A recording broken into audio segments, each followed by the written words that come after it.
तो जय हिंद दोस्तों, दिस इज रविशंकर और आज हम लोग शुरू करने वाले हैं बुद्धि निर्माण एवं बहुआयामी बुद्धि के बारे में सीटेट सीडीपी चैप्टर 7। तो एवं शिक्षा पे आप लोग का स्वागत है।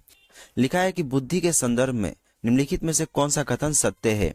पहला, बुद्धि नवीन पर्यावरण के साथ समायोजन की योग्यता है। दूसरा, बुद्धि सीखने की योग्यता है। तीसरा, बुद्धि अमूर्त चिंतन की योग्यता है। पहला ऑप्शन केवल ए, केवल बी, तीसरा ए और सी दोनों, या चौथा ये सभी। तो इसका सही जवाब होगा ऑप्शन नंबर 4, ये सभी। लिखा है कि बुद्धि व्यक्ति की वह समुच्चय या सार्वभौमिक क्षमता है जो उसे उद्देश्यपूर्ण क्रिया करने, तर्कपूर्ण चिंतन करने तथा वातावरण के साथ प्रभावपूर्ण समायोजन में सहायता करती है। यह किसका कथन है। पहला लिखा है, पहला बेसलर का, दूसरा हेवर एवं फ्राइड का, तीसरा थ्रस्टन का, या चौथा टर्मन का। तो इसका सही जवाब होगा ऑप्शन नंबर फर्स्ट, बेसलर का। लिखा है कि निम्नलिखित में से कौन बुद्धि को निर्धारित करने वाला कारक है। पहला वंशानुगत कारक, दूसरा वातावरणीय कारक, तीसरा वंशानुगत एवं वातावरणीय दोनों कारक, या चौथा उपयुक्त में से कोई नहीं। तो इसका सही जवाब होगा ऑप्शन नंबर थर्ड, वंशानुगत एवं वातावरणीय दोनों कारक। लिखा है, यदि व्यक्ति ने अपने वातावरण से सामंजस्य करना सीख लिया या सीख सकता है तो उसे बुद्धि है, उसमें बुद्धि है। बुद्धि की यह परिभाषा किसने दी है। थॉर्नडाइक ने, रायबर्न ने, काल्विन ने, या फिर चौथा थॉमसन ने। तो इसका सही जवाब क्या होगा। इसका सही जवाब होगा ऑप्शन नंबर थर्ड, काल्विन ने।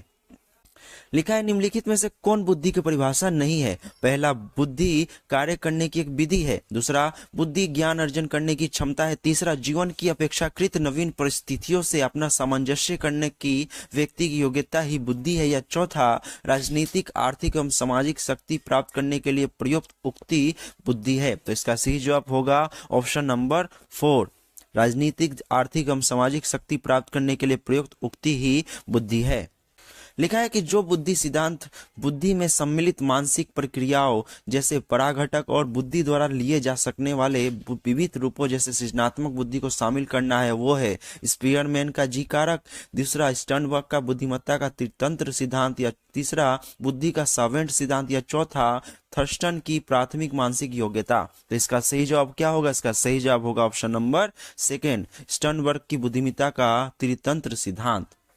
लिखा है कि एक शिक्षिका अपने शिक्षार्थियों की विभिन्न अधिगम शैलियों को संतुष्ट करने के लिए वैविध्यपूर्ण कार्यों का उपयोग करती है। वह डैश से प्रभावित है। पहला, जीन पियाजे के संज्ञानात्मक विकास के सिद्धांत से, दूसरा कोहलबर्ग के नैतिक विकास के सिद्धांत से, तीसरा गार्डनर के बहुबुद्धि सिद्धांत से, या चौथा वाइगोत्स्की के सामाजिक सांस्कृतिक सिद्धांत से। तो इसका सही जवाब होगा ऑप्शन नंबर थर्ड, गार्डनर के बहुबुद्धि सिद्धांत से। लिखा है कि बुद्धि एक कारक सिद्धांत निम्नलिखित में से किसने दिया। पहला विने ने, दूसरा टर्मन ने, तीसरा गार्डनर ने, या चौथा किम्बल यंग ने। तो इसका सही जवाब क्या होगा। ऑप्शन नंबर फर्स्ट, विने ने। लिखा है कि तार्किक गणितीय बुद्धि डैश से संबंधित है। पहला द्विकारक सिद्धांत से, दूसरा समूह कारक सिद्धांत से, तीसरा पदानुक्रमिक सिद्धांत से, या चौथा बहुबुद्धि सिद्धांत से। तो इसका सही जवाब होगा ऑप्शन नंबर 4, बहुबुद्धि सिद्धांत से।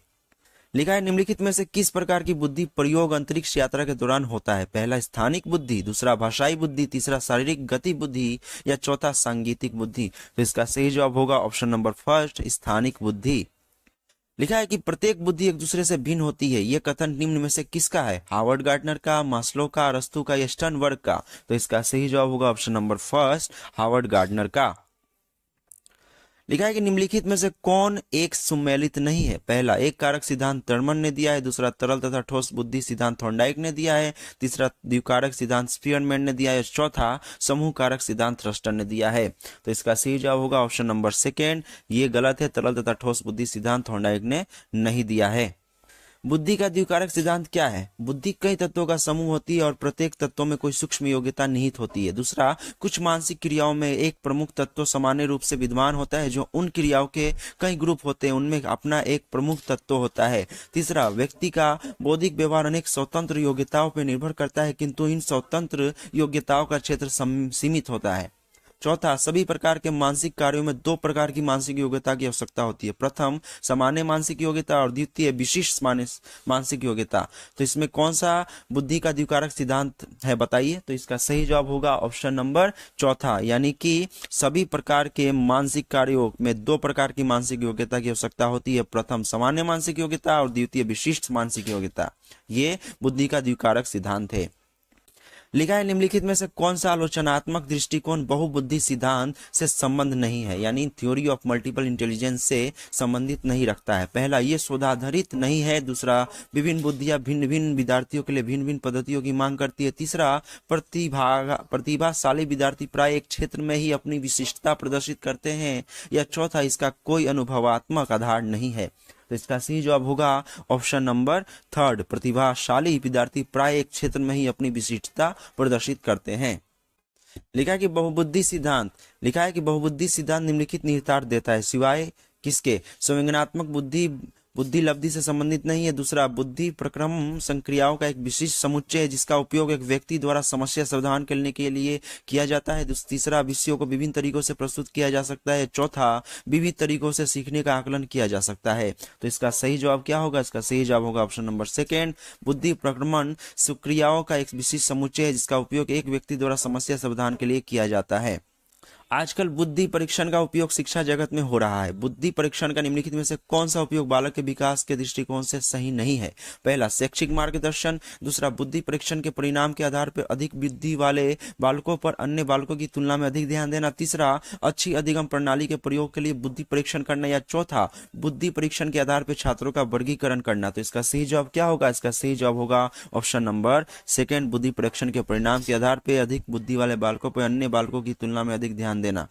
दोस्तों, मैं आपको एक पॉजिटिव टेक बताने वाला हूं कि कोई भी क्वेश्चन आपको लगता है कि ये मुझे जवाब नहीं आ रहा, तो आप बता सकते हैं कि जो भी क्वेश्चन बहुत बड़े मात्रा में लिखा होता है आंसर, मान लीजिए वो उसका सही जवाब होता है। एक तरह से ये पॉजिटिव टेक के तरह काम करता है।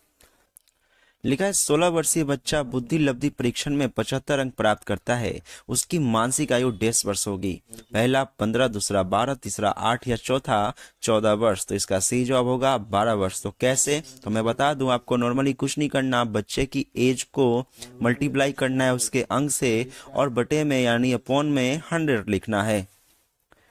और इसमें 16 और 75 को जैसे ही आप मल्टीप्लाई करते हो तो आंसर आता है 1200 और बटे में क्या है 100 यानी अपॉन में क्या है 100 को 2 जीरो से 2 जीरो काट देते हो तो आंसर आ जाएगा 12 बटे में 1 यानी कि आंसर होगा 12। उसकी मानसिक आयु होगी 12 वर्ष। तो आई होप आपको समझ में आया होगा। जब मैं ये चैप्टर को बोर्ड पे समझाऊंगा तो आप लोगों को वो चीज अगर आप चाहो तो अटेंड कर सकते हो और समझ सकते हो। लिखा है बुद्धि लब्धांक प्राप्त करने का सही सूत्र है। पहला, मानसिक आयु बटे में कलानुक्रमिक आयु यानी क्रोनोलॉजिकल एज मल्टीप्लाई 100। दूसरा है कलानुक्रमिक आयु बटे में मानसिक आयु गुणा 100। मानसिक आयु अपॉन यानी कलानुक्रमिक आयु मल्टीप्लाई 125। या फिर चौथा कलानुक्रमिक आयु बटे में मानसिक आयु गुणे 125। तो बुद्धि लब्धान यानी IQ का फॉर्मूला क्या है? तो IQ का फॉर्मूला मैं आपको बता दूं कि जहां पे 125 हो उसको आप आंख बंद करके मत लगाइएगा कभी भी। और उसका सही जवाब होगा पहला ऑप्शन मेंटल एज, यानी मेंटल कहाँ होता है, माइंड कहाँ होता है हमारा, हमेशा ऊपर होता है। तो हमेशा याद रखना कि मेंटल एज यानी मानसिक आयु ऊपर रहेगा और क्रोनोलॉजिकल एज कहाँ रहेगा, नीचे रहेगा, मल्टीप्लाई बाई 100। तो ये इसका सही जवाब होगा।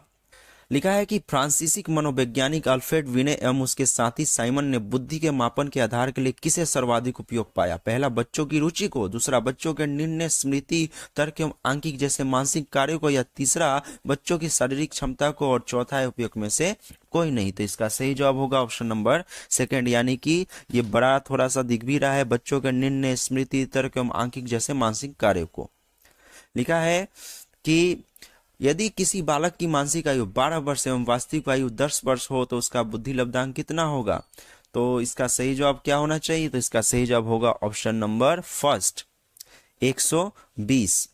तो मैं बता दूं ये कैसे होगा। तो नॉर्मली आपको कुछ नहीं करना है। अगर IQ का फॉर्मूला आपको बता दूं कि IQ का फॉर्मूला होता है IQ बराबर यानी बुद्धि लब्धि बराबर मेंटल एज बटे में क्रोनोलॉजिकल एज कलानुक्रमिक जो बताया गया है मल्टीप्लाई 100। तो इसका मेंटल एज कितना है? इसका मेंटल एज है, नॉर्मली आप देख सकते हो, इसका मेंटल एज है 12 और इसका वास्तविक आयु कितनी है, आयु कितनी है 10 वर्ष। तो 10 वर्ष में कैसे करोगे आप? IQ बराबर 12 बटे में 10 गुणा में 100। 12 को 100 से गुणा करोगे तो आंसर आएगा 1200 और 1200 को 10 से जब डिवाइड कर दोगे तो यहाँ पे आप 0 0 काट देंगे, आंसर क्या आ जाएगा 120 आ जाएगा। यानी सही जवाब क्या होगा, पहला ऑप्शन 120। आगे बढ़ते हैं।